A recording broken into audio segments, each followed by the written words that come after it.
We're going to do some notes on graphing. Please make sure that you have your graphing notes page out and ready to write things down. Okay, first let's talk about why do we use graphs in the first place. Graphs help us to see patterns in data, and they can be used to help us make predictions about what will happen in the future or even draw conclusions about what's happening right now. Please go ahead and add that definition onto your notes. So there are three main types of graphs, and they are these that you see on here. First, we have the bar graph, and bar graphs are also sometimes called column graphs. When you're trying to make a graph in Google Sheets or something, you might see it called a column graph instead of a bar graph. Then we have the pie graph, and we have scatter plots, which are also called line graphs whenever you connect all of the dots together. So go ahead and make sure that you have all of that on your notes. So what are bar graphs used for? Primarily, they are used to show comparisons between different categories of something. And you're usually going to see that a bar graph, if you're looking at the data for that bar graph, you'll see that one column of the data, they're all different categories of something, and the other column of data is always a dependent variable. So what I want you to know about how you can tell that a set of data should be graphed as a bar graph, I want you to know that the dependent variable, which is this one here, is always a number, and the independent variable is not a number. Okay, so let's take a look at where the independent variable is on this graph versus where, or on the table, and compare it to where it is on the graph. Your independent variable is always going to be that first column, and it's always going to get graphed along the x-axis. And then our dependent variable is going to be that second column on the right, and it will always be graphed on the y-axis. So down here, I need you to label in these boxes where the independent variable and dependent variables are, and you can just label them IV and DV instead of writing out the whole word. It'll be a lot easier. That's what I did on my key here, just like that.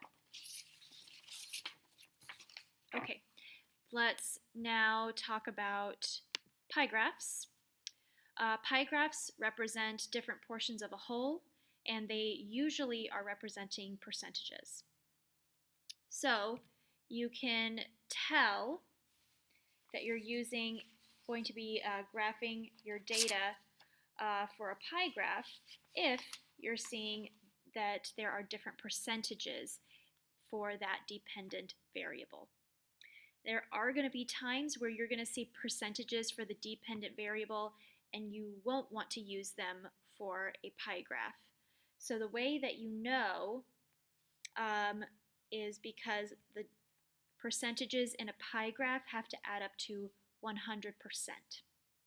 So we know that pie graphs are used to graph parts of a whole. We can tell that data is going to be best presented in a pie graph if they are percentages, and then those percentages also have to add up to 100%. So go ahead and add that information into your notes, please. So our, there we go. So it can be a pie graph. Okay, so our last one is the scatter plot, which is also sometimes called a line graph whenever you have the dots connected together. And scatter plots are used to show the relationship between two quantities. And remember, quantities are things that are numbers. They can be measured. They are often used to show changes over a period of time. So in this one, we've got the U.S. population going to the movies on an average weekly basis, and we see that percentage decreasing. But notice that this actually adds up to 150%. So these are not talking about comparing parts of a whole. It's not like we're saying in 1930, 65% of people went to the movies and 15% of people did something else and then this group of people did something else, we're not comparing that one group of people. We're looking at how those percentages changed over time, which means that this should be a scatter plot. So a hint for you, if you see that there are percentages but they don't add up to 150%, then you can't make that a pie graph.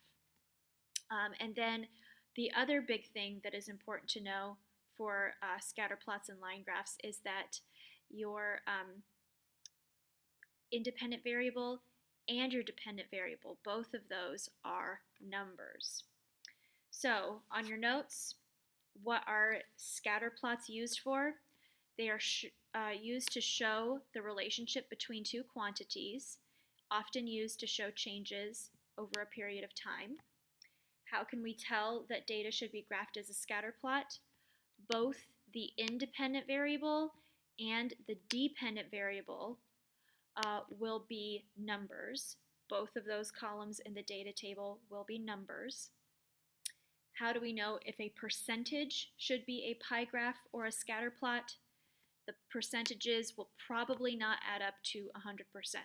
You could, by coincidence, have that happen, but then you're going to have to use context to make sure if it does just by chance add up to 100% that it doesn't make sense for it to be a pie graph. So here, we're not talking about percentages of what are different groups of different people in a single group doing. We're talking about a change over time, which is why this is better as a scatter plot and not a pie graph. Okay, and now can't be a pie graph. Now let's take a look at where the independent and dependent variables are.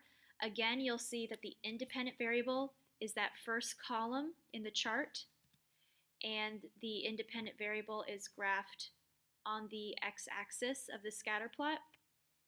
And then the dependent variable is this second column, and it is also graphed on the y-axis. Go ahead and add in those labels on your notes, and you are done.